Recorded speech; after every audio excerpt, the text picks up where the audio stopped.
கிறிஸ்துவுக்குள் அன்பானவர்களே, இறைமைந்தன் இயேசு கிறிஸ்துவின் திருப்பெயரிலே உங்கள் யாவரையும் இந்த பரிசுத்த ஓய்வு நாள் மாலை வேளைக்குரிய வாழ்த்துக்களையும் ஆசீர்வாதங்களையும் நிறைவோடு சொல்லி வாழ்த்துகின்றேன்.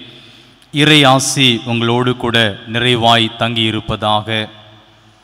இந்த நாளிலும் தெந்தி திருச்சபை சென்னை பேராயம் நம்முடைய சிந்தனைகளுக்காக தரப்பட்டிருக்கின்ற தலைப்பு உருவிழந்த சமூகங்களில் இறை வடிவத்தை மீட்டு கொள்ளுதல். உருவிழந்த சமூகங்களில் இறை வடிவத்தை மீட்டு கொள்ளுதல். ஆங்கிலத்திலே மிக அழகான ஒரு வார்த்தை சொல்லப்பட்டிருக்கிறது. Restoring the image of God in distorted community என்று சொல்லுகின்ற ஒரு வார்த்தை. அன்பானவர்களே, உருவிழந்த என்று சொல்லுகின்ற அந்த வார்த்தை சிதைந்த சமூகங்கள், உருவிழைந்த சமூகங்கள் என்று சொல்லும்போது சிதைந்த சமூகங்கள் என்று சொல்லுகின்ற அந்த வார்த்தை நம்முடைய புரிதலுக்கு ஏற்புடையதாக இருக்கும் என்று நம்புகின்றேன். இதற்கு ஆதாரமாக தெரிந்து கொள்ளப்பட்ட திருமறை பகுதி மீகா 6ஆம் அதிகாரம் அதனுடைய 8வது வசனம். மீகா 6:8. மனுஷனே, நன்மை இன்னதென்று அவர் உனக்கு அறிவித்திருக்கிறார். நியாயம் செய்து இரக்கத்தை சிநேகித்து உன் தேவனுக்கு முன்பாக மனத்தாழ்மையாய் நடப்பதை அல்லாமல் வேறே எண்ணத்தை கர்த்தர் உன்னிடத்தில் கேட்கிறார். இந்த வசனம் மிக ஆசீர்வாதமான ஆழமான சிந்தனைக்குரிய ஒரு வசனம். இதிலே 3 வார்த்தைகள் உயர்த்தி காண்பிக்கப்பட்டிருக்கிறது. ஒன்று நியாயம் செய்து, மற்றொன்று இரக்கத்தை சிநேகித்து, கடைசியாக மனத்தாழ்மையாய் நடப்பதை என்று சொல்கின்ற ஒரு வார்த்தை. இன்றைக்கு நம்முடைய தியானத்திற்காக 3 வேத பாடங்கள் தரப்பட்டது. ஒன்று மீகா 6:1-8, கலாத்தியர் 3:12-29, லூக்கா 4:16-21. இந்த 3 பாடங்களிலுமே சிதைந்த சமூகங்களிலே எப்படி கடவுளின் சாயலை மீட்டெடுக்க முடியும் என்று சொல்கின்ற வார்த்தைகள் மிக அழகாக சொல்லப்பட்டிருக்கிறது. நாம் வாழுகின்ற இந்த சமூகம் சிதைக்கப்பட்ட ஒரு சமூகமாக இருக்கிறது. எங்கே பார்த்தாலும் பிரச்சனைகளும் சண்டைகளும் ஏற்றத்தாழ்வுகளும் வறுமையும் பசியும் பட்டினியும் என்று சொல்லி பல்வேறு நிலைகளிலே மனிதன் இன்றைக்கு சீர்குலைக்கப்பட்டு வாழ்ந்து கொண்டிருக்கிற அடிமைத்தனமான ஒரு வாழ்க்கையாக இன்றைக்கு நாம் வாழ்ந்து கொண்டிருக்கின்றோம். இப்படிப்பட்ட உலகத்தில் இறை வடிவத்தை நாம் எப்படி நம்முடைய வாழ்க்கை பயணத்தின் மூலமாய் மீட்டெடுக்க முடியும் என்பதை நாம் சற்று சிந்தித்து பார்க்க அழைக்கப்படுகின்றோம். ஒரு வரலாற்று புத்தகத்திலே ஒரு நிகழ்வை இப்படியாய் சொல்லப்பட்டிருந்தது. 1944ஆம் ஆண்டு மார்ட்டின் லூத்தர் கிங் ஜூனியர் என்று சொல்லுகின்ற ஒரு அமெரிக்க மனிதர் தன்னுடைய 15வது வயதில் பள்ளிக்கூடம் சென்றுவிட்டு இல்லத்திலே வந்து வீட்டிலே பொருளாதாரத்தின் தேவை இருப்பதினாலே தன்னுடைய வீட்டின் தேவைக்காக மீண்டும் அவர் வேலைக்கு செல்கின்ற ஒரு அனுபவம் அங்கே சொல்லப்பட்டிருக்கிறது. அமெரிக்காவில் உள்ள நியூ ஜெர்சி என்ற இடத்திற்கு போய் பணி செய்து திரும்பி அவர் பேருந்து வழியாக வந்து செல்ல வேண்டிய ஒரு சூழ்நிலை. பேருந்திலே வருகின்ற பொழுது ஒரு இருக்கை இருந்தது. அந்த இருக்கையிலே சென்று அமரும்போது அதன் அருகையிலே வந்த ஒரு மனிதர் சொல்லுகிறார், நீ இந்த இருக்கையிலே இருக்கக்கூடாது, நீ எழுந்திருக்க வேண்டும் என்று சொல்லி கட்டாயப்படுத்தி அவரை எழுப்பி விடுகின்றார். மட்டுமல்ல, அங்கே இருக்கின்ற பிற மனிதர்களும் அவரை அங்கே இருக்க விடாதபடிக்கு நீ இங்கே இருப்பதற்கு தகுதியற்றவன் என்று சொல்கின்ற பல்வேறு விதமான வார்த்தைகளை அங்கே பயன்படுத்தப்படுகிறதை பார்க்கின்றோம். ஏன் என்ற கேள்வி மார்ட்டின் லூத்தர் கிங் ஜூனியர் அங்கே எழுப்புகின்ற போது அப்பொழுது அவர்கள் சொல்லுகின்ற ஒரு வார்த்தை, நீ ஒரு கருப்பினத்தவர், நீ ஒரு கருப்பினத்தவர், இந்த இருக்கை உனக்கு தகுதியானது அல்ல என்று சொல்லி அந்த தகுதியின்மையை சுட்டிக்காட்டி ஏளனப்படுத்துகின்ற ஒரு அனுபவத்தை அங்கே சொல்லப்பட்டிருந்தது. ஏன் இந்த பிரிவினை, நிறத்தால் இத்தனை பிரிவினைகள் என்று சொல்கின்ற கேள்வியோடு கூட அவர் அந்த இடத்திலே மிக வருத்தத்தோடு நின்று கொண்டிருந்த அந்த சூழ்நிலையிலே தான் 1963ஆம் ஆண்டு வீதியிலே நின்று நிரந்தரமில்லாத இந்த உலக வாழ்க்கையிலே உங்களுடைய குணத்தால் நீங்கள் மதிப்பிடப்பட வேண்டியவர்கள் இன்றைக்கு நிறத்தினாலே மதிப்பிடப்பட்டு தாழ்த்தப்படுகின்ற அனுபவத்தோடு வாழ்ந்து கொண்டிருக்கிறீர்கள் என்று சொல்லி தெரு ஓரங்களிலே வீதிகளிலே நின்று அவர் தன்னுடைய வார்த்தைகளை சொல்லுகின்ற அந்த அனுபவத்தை பார்க்க முடிகின்றது. அவர் ஒரு போதகராக அந்த இடத்திலே நின்று அநேக மக்களுக்கு அந்த திருமறையினுடைய சத்தியத்தை இந்த வார்த்தைகளின் வழியாக சொல்லிக் கொண்டே இருந்தார். 1964ஆம் ஆண்டு அமெரிக்கா மண்ணிலே சிவில் ரைட் சட்டம் ஏற்றப்பட்டதாக வரலாறு சொல்லுகிறது.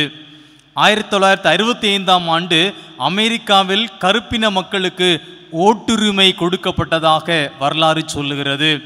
1968ஆம் ஆண்டு கருப்பின மக்களும் அந்த இடத்திலே நிலம் வாங்கவும் வீடு கட்டவும் அவர்களோடு ஒப்பாக வாழுகின்ற ஒரு உரிமை கொடுக்கப்பட்டதாக வரலாறு சொல்லுகிறது.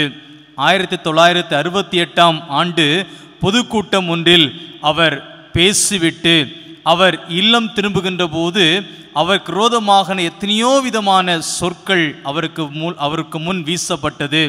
காரணம் என்னவென்றால் அந்த கருப்பின மக்களுக்காக அவர் போராடின அந்த நிலைகள், சிதைந்து போன அந்த சமூகத்தை மீண்டும் சீர்தூக்கி விடப்பட்ட அந்த நிலையிலே மிக வேதனையோடு கூட சொல்லப்பட்ட அந்த வார்த்தைகள் உலக அளாவிய நிலையிலும் அந்த சமூகத்திலும் அந்த அரசாங்கத்திலும் ஒரு மிகப்பெரிய ஒரு மீட்டெடுத்தலை கொண்டு வந்ததாக சொல்லப்படுகின்றது. அப்படிப்பட்ட சூழ்நிலையிலே உலகமே அவருடைய அந்த வார்த்தைக்கு கீழ்ப்படிந்து இப்படிப்பட்ட சட்டங்களை ஏற்படுத்த நிலையிலே காணப்பட்ட போது அவருக்கு விரோதமாய் எழும்பின நபர்கள் அவர் அந்த பொதுக்கூட்டத்தை முடித்து வீட்டிற்கு வருகின்ற போது 1968ஆம் ஆண்டிலே அந்த இல்லத்திலே வந்து அவர் அமர்ந்திருக்கின்ற அந்த வேளையிலே அவரை 39வது வயது அந்த சமயத்தில் அவரை சுட்டு கொல்லப்பட்டார் என்று சொல்லி வரலாறு சொல்லுகிறது.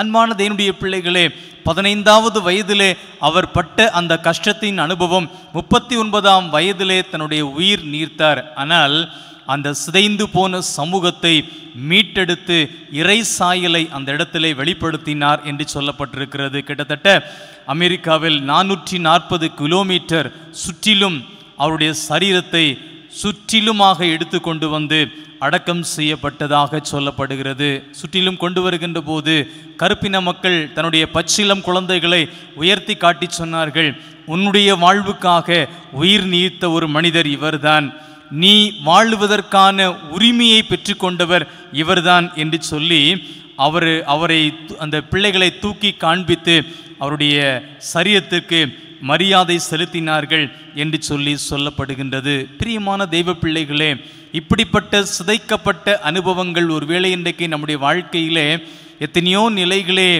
அறியாமல் நாம் கடந்து போய்கொண்டே இருக்கின்றோம். அறிந்தும் ஒன்றும் செய்ய முடியாமல் பல்வேறு நிலைகளிலே நாம் பாதிக்கப்பட்டவர்களாக இருந்து கொண்டே இருக்கின்றோம்.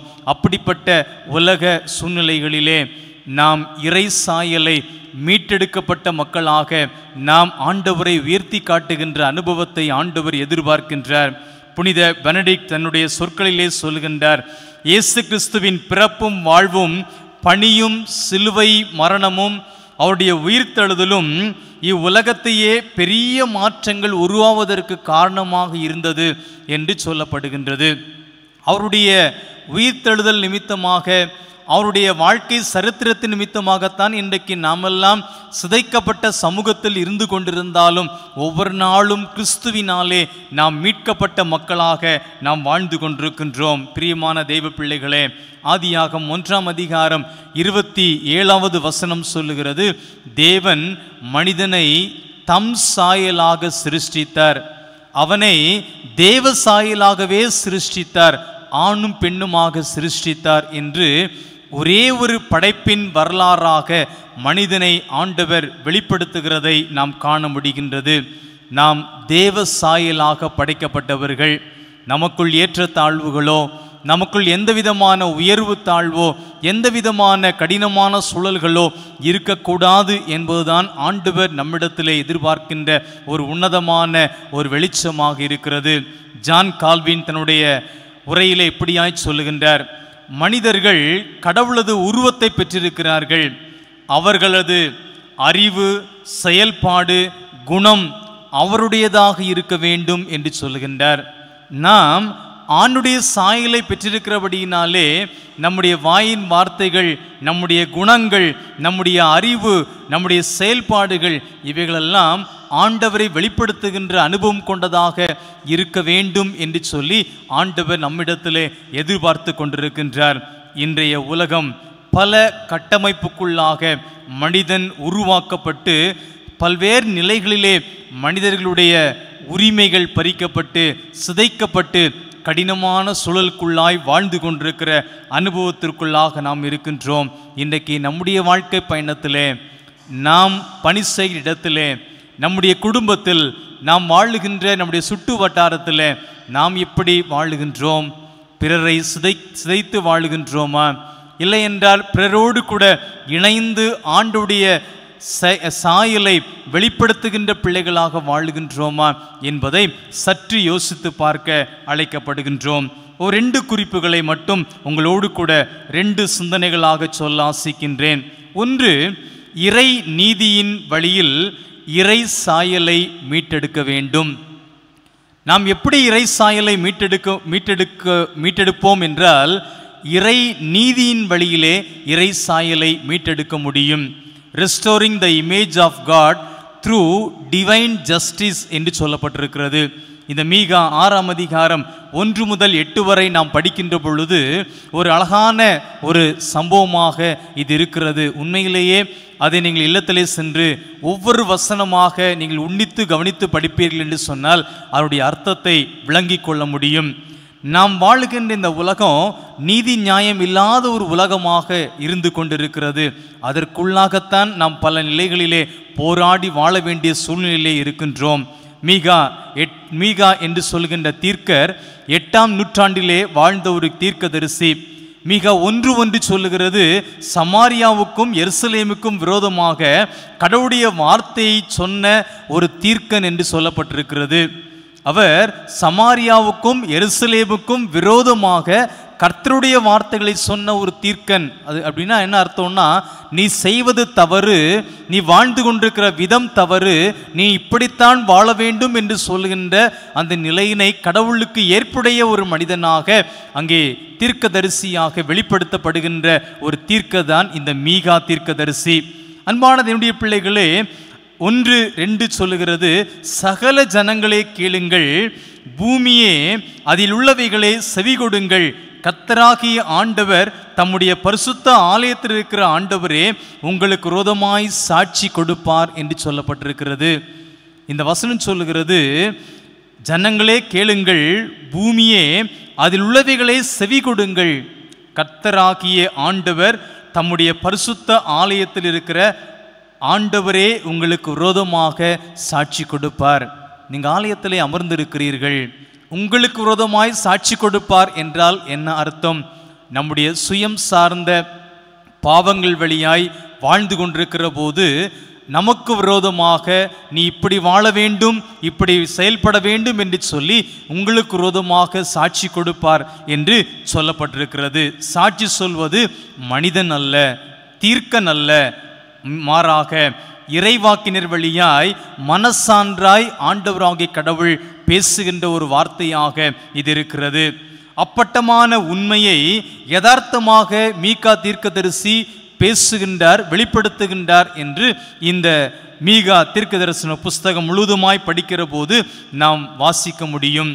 ஆகவே பரிசுத்த ஆலயத்திலிருந்து ஆண்டவர் உங்களுக்கு விரோதமாய் சாட்சி கொடுக்க போகிறார் என்று சொல்லப்பட்டிருக்கிறது.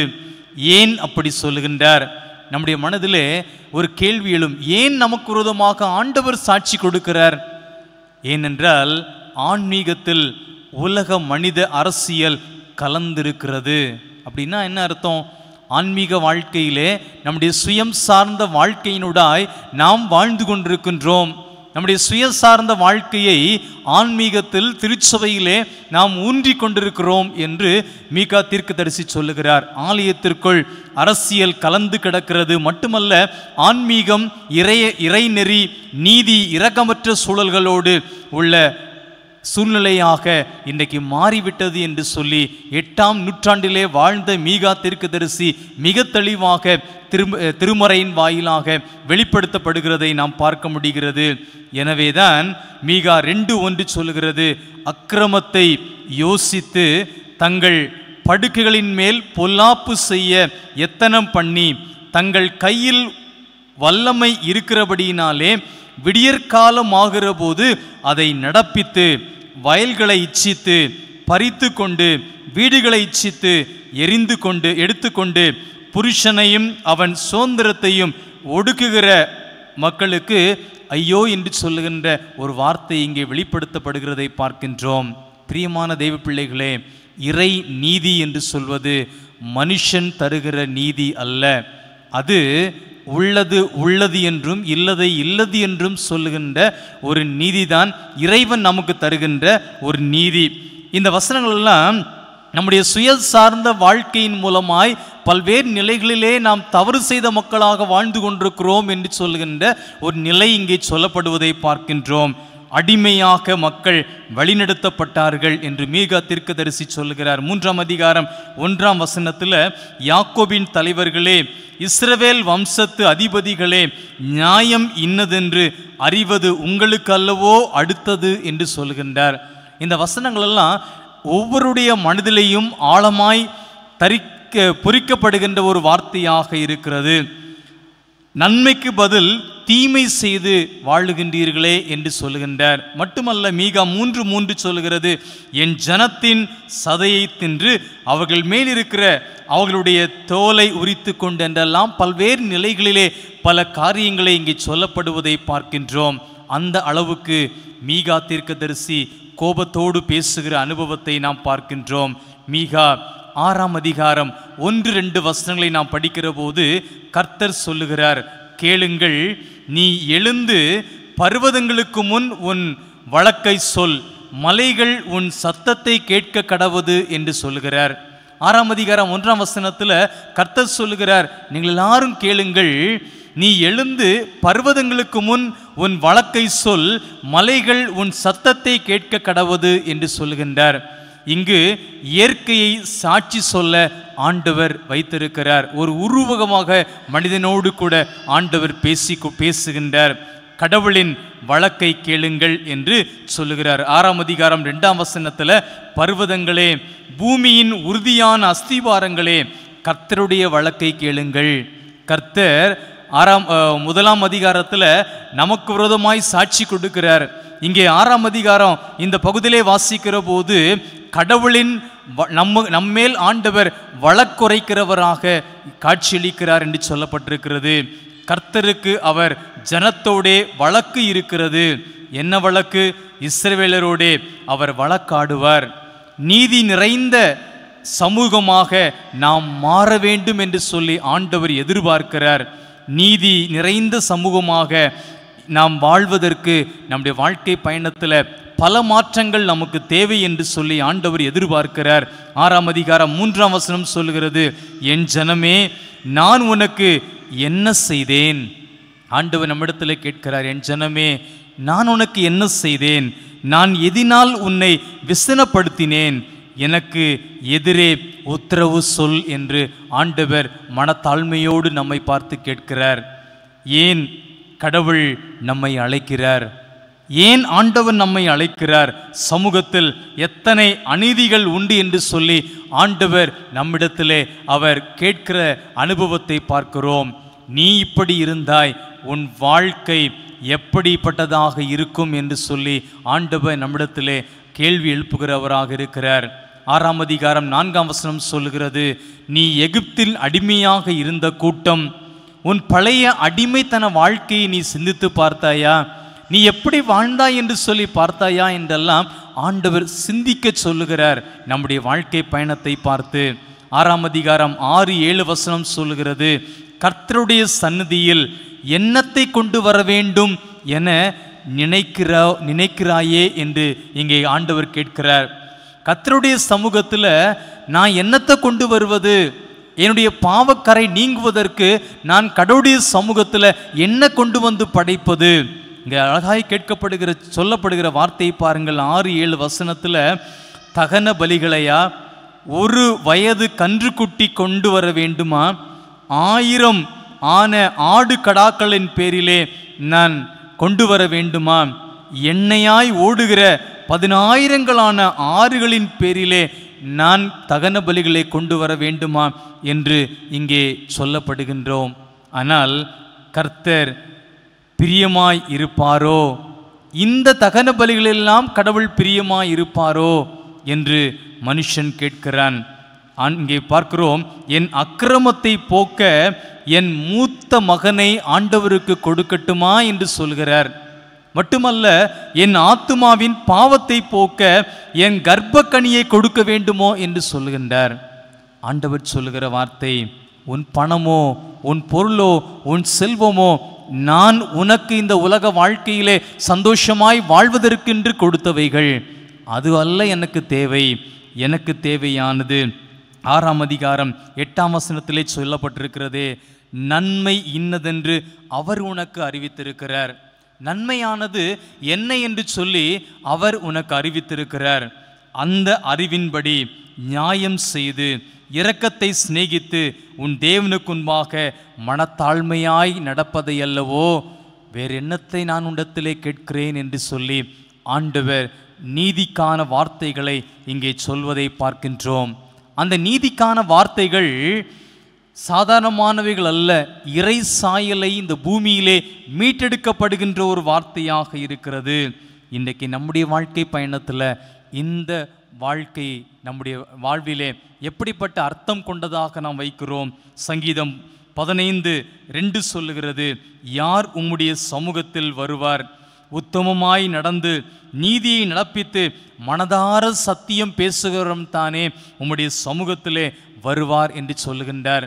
மத்தேயு 5:6 சொல்லுகிறது, நீதியின் மேல் பசுதாகம் உள்ளவர்கள் பாக்கியவான்கள், அவர்கள் திருப்தி அடைவார்கள் என்று சொல்லப்பட்டிருக்கிறது. அன்பான தேவனுடைய பிள்ளைகளே, இறை நீதி நம்முடைய வாழ்க்கையில் இருக்க வேண்டும் என்று மீகா தீர்க்கதரிசி மிக ஆழமாக நம்மிடத்திலே எதிர்பார்க்கிறார்.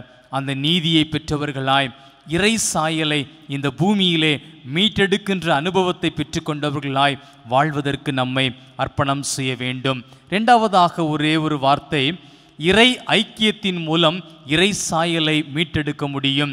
Restoring the image of God through divine union என்று சொல்லப்பட்டிருக்கிறது.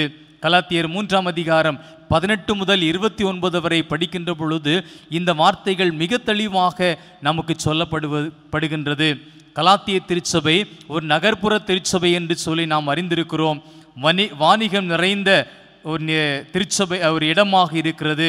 அதன் வழியாகத்தான் பாரசீகம், கிரேக்கம் நாடுகளுக்கு, ரோம நாடுகளுக்கும் வாணிபம் செய்வதற்காக செல்லப்படுகின்ற ஒரு வழி. கலாத்திய பகுதியில் குதிரைகள், கால்நடைகள், சந்தை, கம்பளி, தோல், எண்ணெய் இவைகளெல்லாம் விற்பனை செய்கின்ற ஒரு இடமாக, ரோம வணிக மையமாக அது காணப்பட்டது. பல தேசங்களிலிருந்து பல்வேறு விதமான மக்கள் வந்து செல்கிறபடியினாலே பல கலாச்சாரங்கள், பல மொழிகள், பல்வேறு விதமான பழக்க வழக்கங்கள் அந்த இடத்திலே புரண்டு கொண்டிருக்கிற அனுபவம் கொண்டதாக இருக்கிறது. இந்த கலாத்திய திருச்சபைக்குள் ஒரு பெரிய பிரச்சனை இருந்தது. அதைத்தான் கலாத்தியர் 3ஆம் அதிகாரம் 18 முதல் 29 வரை நாம் படிக்கின்ற போது மிக தெளிவாக சொல்லப்படுகின்ற ஒரு வார்த்தை பவுல் சொல்லுகிறார், புத்தி இல்லாத கலாத்தியரே என்று அழைக்கிறார். இங்கே டிவைன் யூனியன், இறை ஐக்கியத்தை கொண்டு வருவதற்கு நீங்கள் புத்தி இல்லாத கலாத்தியராக இருக்கிறீர்களே என்று சொல்லி அவர் அழைக்கிறார். ஏன்? சத்தியத்திற்கு கீழ்ப்படியாமல் உன்னை மயக்கினவன் யார் என்று 3ஆம் அதிகாரம் 1ஆம் வசனத்தில் கேள்வி எழுப்புகின்றார். இயேசு கிறிஸ்து சிலுவையில் அறையப்பட்டவராக உங்கள் கண்களுக்கு முன்பாக பிரத்யட்சமாய் உங்களுக்குள்ளே வெளிப்பட்டிருக்கிறாரே. யூதர்கள் சொன்னதாக நாங்கள் தான் மோசே வழியாக கொடுக்கப்பட்ட சட்டங்களை எல்லாம் ஏற்றுக்கொண்டு வாழ்கிறோம் என்று சொல்லி அவர்கள் நினைத்து கொண்டிருக்கிறார்கள். இன்னொரு கூட்ட மக்கள் ஏழைகளாக, புறம் தள்ளப்பட்ட மக்களாக, புறஜாதி மக்களாக, சொந்த ஊரில் வாழ்கிற மக்களாக, வாணிபத்திற்காக அங்குமிங்குமாக கடந்து செல்கின்ற ஒரு மக்களாக இருக்கிறார்கள் என்று சொல்லப்பட்டிருக்கிறது. கலாத்தியர் 2:16 சொல்லுகிறது, நியாய பிரமாணத்தின் கிரியைகளினாலே எந்த மனுஷனும் நீதிமானாக படுவதில்லையே என்று சொல்லுகிறார். நியாய பிரமாணத்தை முழுமையாக நாம் கற்றுக்கொள்ளுகிற போது நமக்கும் ஆண்டவருக்கும் உள்ள அந்த உறவு, ஐக்கியம் நம்முடைய வாழ்க்கையிலே ஆணித்தரமாக செயல்பட முடியும் என்று சொல்லி இங்கே சொல்லப்படுவதை பார்க்கிறோம். அதைத்தான் 3ஆம் அதிகாரம் 26ஆம் வசனம் சொல்லுகிறது, நீங்கள் எல்லோரும் கிறிஸ்து இயேசுவை பற்றும் விசுவாசத்தினாலே தேவனுடைய புத்திரராய் இருக்கிறீர்கள் என்று சொல்லுகின்றார். ஆண்டவரை பற்றும் விசுவாசத்தினாலே நாம் இருக்கிற போது கடவுளுடைய புத்திரராக நாம் மாற்றப்படுகின்றோம். அது கலாத்தியர் 3:28 படிக்கிறோம், யூதன் என்றும் கிரேக்கன் என்றும் அடிமை என்றும் சுவாதீன் என்றும் ஆண் என்றும் பெண் என்றும் இல்லை, நீங்கள் எல்லாரும் கிறிஸ்து இயேசுவுக்குள் ஒன்றாய் இருக்கிறீர்கள், ஒரே ஐக்கியமாக இருக்கிறீர்கள் என்று சொல்லி மிக தெளிவாக அந்த ஐக்கியத்தினுடைய உச்சத்தை இங்கே சொல்லிக் கொடுப்பதை நாம் பார்க்கின்றோம். ஆகவே இந்த உலக அளாவிய வாழ்விலே பார்க்கின்ற பொழுது நாம் சிதைந்து கிடக்கிற மக்களாக நாம் வாழ்ந்து கொண்டிருக்கின்றோம். இந்த சிதைக்கப்பட்ட இந்த அனுபவம் நம்முடைய ஐக்கியத்தின் வழியாக கிறிஸ்துவோடு இணைக்கப்பட வேண்டும் என்று சொல்லி ஆண்டவர் நம்மிடத்திலே எதிர்பார்க்கின்றார். இன்றைய உலகம் எப்படிப்பட்டது தெரியுமா? ஆதி காலத்திலே தென் திருவிதாங்கூர் பகுதியிலே பல்வேறு விதமான பிரச்சனைகளோடு இருந்த காலகட்டங்கள், உயர்வு தாழ்வு இருந்த காலகட்டங்கள். ஒரு நாள் ஒரு நிலத்தினுடைய உரிமையாளர் நிலத்தை உழுகின்ற ஒரு மகனுடைய வீட்டுக்கு முன்பதாக சென்று நிற்கின்றார். அவர் கேட்கிறார், நான் என்னுடைய நிலத்தை உழுவதற்காக உன்னிடத்திலே அன்றைக்கே சொன்னேனே, நீ ஏன் செய்யவில்லை என்று கேட்கிறார். அப்பொழுது அவன் சொல்லுகின்றான், ஐயா, என்னுடைய ஒரு மாடு நன்றாக இருக்கிறது, இன்னொரு மாடுக்கு உடம்பு அதுக்கு சரியான நிலையிலே இல்லை, ஆகவே அதை சரியான உடனே உங்களுடைய நிலத்தை நான் உழுது தருகிறேன் என்று சொல்லி அவன் மிக வருத்தத்தோடு சொல்லி கொடுக்கிறான். ஆனால் அந்த நில உரிமையாளர் அதையெல்லாம் ஏற்றுக்கொள்ளவில்லை. நான் சொன்ன வார்த்தையை நீ கீழ்ப்படியவில்லை என்று சொல்கிற அந்த நிலையை அவன் பிடித்து கொண்டவனாய் அந்த ஆதி காலங்களிலே இருந்த அந்த உயர்வு தாழ்வு நிலைகளிலே அந்த மனிதர்கள் பட்ட பாடுகள் அநேகம் அந்த நிலையிலே இருந்த அவருடைய வாழ்க்கையில் அவன் சொல்லுகிறான், இப்பொழுது நீ என்னுடைய நிலத்தை உழுதுத்தான் ஆக வேண்டும் என்று சொல்லுகிறார். அவன் சொன்ன காரியம், ஐயா என்னால் முடியலை, என்னுடைய மாடுக்கு உடம்பு சரியில்லை என்று சொல்லி அவன் மிக வருத்தத்தை அவன் எழுந்து அந்த மாடு எழும்பி நிற்க முடியலை அப்படின்னு சொல்லுகின்றார். ஆனாலும் அவன் கேட்கல. அந்த நேரத்தில் இந்த மனிதன் அந்த இல்லத்திற்குள் பார்க்கிறான். அவருடைய மனைவி அங்கே வேதனையோடு படுத்திருக்கிறார்கள். அவர்களை இழுத்து கொண்டு வா என்று சொல்லி வெளியே அழைத்து கொண்டு வருகின்றான். அழைத்து கொண்டு வருகிற போது அந்த உழுகின்ற கலப்பையிலே ஒரு பக்கத்தில் மாடு, இன்னொரு பக்கத்தில் அந்த மனிதனுடைய மனைவி கர்ப்பமாக இருக்கிறார்கள். கர்ப்பிணி பெண்ணை கொண்டு போய் ஏற்றி வைக்கிறார்.